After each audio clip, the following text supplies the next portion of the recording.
Bismillahirrahmanirrahim. Assalamualaikum warahmatullahi wabarakatuh. Alhamdulillah. Wassalatu wassalamu ala rasulillahi wa ala alihi wa ashabihi wa mawala mabad. Anak-anakku yang dimuliakan oleh Allah Ta'ala, kita lanjutkan pelajaran kita di pelajaran ke-19, yaitu syahadat Muhammad Rasulullah. Ya. Persaksian bahwa Muhammad Rasulullah ini adalah persaksian yang agung. Ya, karena kita mendengar tentang syahadat Muhammadur Rasulullah ini ada pada azan, ya kan? Ada pada iqamah, pada khutbah Jumat, ya, pada bacaan tasyahud dan yang lainnya. Maka sudah seharusnya kita memahami makna dan konsekuensi dari syahadat Muhammadur Rasulullah. Jadi apa yang wajib bagi kita setelah mengucapkan asyhadu anna Muhammadan Rasulullah. Nah, ya. Makna syahadat Muhammad Rasulullah adalah keyakinan yang kuat bahwa Muhammad sallallahu alaihi wasallam adalah utusan Allah. Jadi setelah kita mengucapkan asyhadu anna Muhammadar Rasulullah, kita harus yakin dengan seyakin-yakinnya bahwa beliau Muhammad sallallahu alaihi wasallam adalah betul-betul utusan Allah. Terlebih bukti-bukti kerasulan itu banyak banget, ya. Ya. Beliau diutus sebagai pemberi petunjuk bagi manusia, sebagai pemberi kabar gembira dan pemberi peringatan. Pemberi kabar gembira kepada orang-orang yang mau mengikuti beliau, beriman pada beliau. Ya, memberi peringatan dengan azab yang sangat dahsyat di dunia dan akhirat bagi orang-orang yang tidak mau beriman dan menyelisih beliau, apalagi sampai memusuhi beliau. Baik. Adapun dalil yang menunjukkan bahwa beliau utusan Allah itu sangat banyak. Di sini disebutkan diantaranya surat Al-A'raf 158. Qul ya ayuhan nasu inni Rasulullah ilaikum jami'an. Katakan, ini perintah Allah kepada Rasulullah.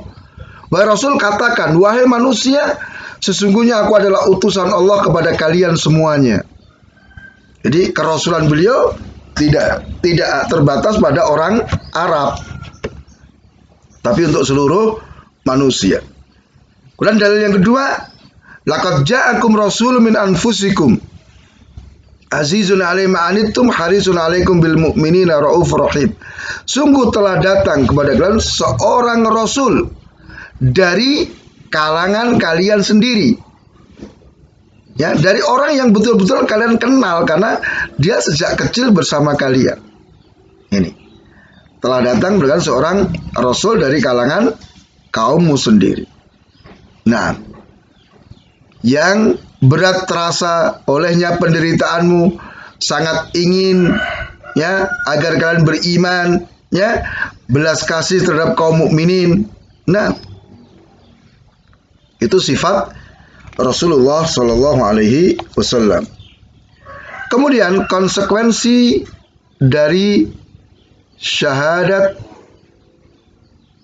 la ilaha illallah, syahadat Muhammad Rasulullah. Ya, jadi seseorang yang bersaksi itu memiliki konsekuensi setelah melakukan persaksiannya. Ya, dia harus bertanggung jawab dengan persaksiannya. Ya, maka kalau kemarin syahadat la ilaha illallah konsekuensinya apa? Kita meninggalkan semua peribadatan kepada selain Allah dan kita berikan peribadatan hanya kepada Allah saja, maka di syahadat Muhammad Rasul juga ada konsekuensi. Ya, ada 5 di sini. Yang pertama, mencintai Nabi Shallallahu Alaihi Wasallam. Setelah kita yakin mempersaksikan bahwa beliau adalah utusan Allah, kita harus mencintai beliau.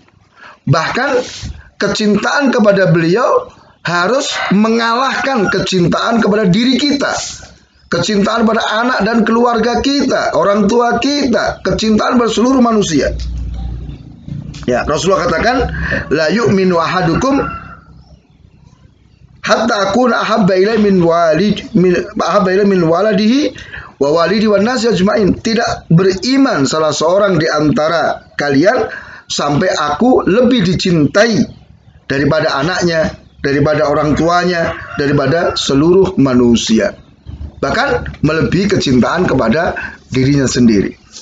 Ya, sebagaimana Umar bin Khattab radhiyallahu anhu pernah mengatakan, wahai Rasulullah, engkau adalah orang yang paling saya cintai setelah diriku. Rasul nggak terima. Ya, sampai Umar mengatakan, engkau adalah orang yang paling aku cintai melebihi kecintaan kepada diriku. Lah, itu yang benar. Kemudian konsekuensi kedua, menaati perintahnya. Menaati perintah-perintahnya. Ya. Jadi apapun yang diperintahkan oleh Rasul, kita harus menjalankan semaksimal yang kita inginkan. Ya, wa ma amartukum bi fa'tu minhu mastata'tum. Apa yang aku perintahkan kepada kalian, kerjakan semaksimal kalian. Kerjakan sekuat tenaga kalian. Ya. Wa ma atakumur rasul fakhudhu. Apa yang Rasul berikan kepadamu, ambillah. Kemudian yang ketiga, membenarkan berita-beritanya. Apapun yang dikabarkan oleh Rasul, masuk akal ataupun tidak, bisa dibuktikan dengan ilmu pengetahuan atau tidak, kalau itu betul-betul Rasul yang mengatakan, kita harus percaya. Terlebih dalam agama ini banyak sekali perkara-perkara yang gaib, banyak sekali perkara-perkara yang tidak masuk akal. Ya. Jadi kita harus membenarkan ucapan Rasul, karena ucapan Rasul adalah wahyu. Wa ma yantiqu 'anil hawa in huwa illa wahyun yuha. Dan tidaklah Rasul itu berbicara karena dasar hawa nafsunya, tidak. Tetapi apa yang diucapkan Rasul, apa yang dikabarkan Rasul adalah apa? Semata-mata wahyu dari Allah Ta'ala. Maka kalau kita mendustakan, tidak percaya, berarti kita nggak percaya dengan Allah Ta'ala. Nah, ya. Kemudian berikutnya, menjauhi larangan-larangannya. Jadi apa yang dilarang oleh Rasul itu harus kita jauhi. Ingat ya, apa yang diperintahkan Rasul itu mesti baik dan membawa kebaikan. Apa yang dilarang oleh Rasul itu mesti jelek dan membawa kerusakan. Maka semua perintah kita kerjakan, semua larangan kita tinggalkan. Ya, bahkan untuk larangan ini segera, tidak ada semampu kalian, tidak ada. Jadi kalau hadis tadi, wa ma amartukum bi fa'tu min masatatum wa ma nahaitukum anhu fantahu. Apa yang aku perintahkan, kerjakan semampu kalian. Apa yang aku larang, tinggalkan. Tidak ada tinggalkan semampunya, tidak ada. Ya. Itu. Juga hadis ayatnya apa? Wa ma atakumur rasul fakhudhu wa ma nahakum anhu fantahu. Apa yang diberikan Rasul ambil, apa yang dilarang oleh Rasul dari kalian tinggalkan. Seperti itu. Kemudian beribadah sesuai dengan syariatnya. Ya, jadi kita setelah syahadat, dalam beribadah harus mengikuti ketentuan tuntunan Rasul SAW. Tidak boleh kita beribadah mengikuti akal, perasaan, adat budaya kita, enggak. Ya. Itu. Ya.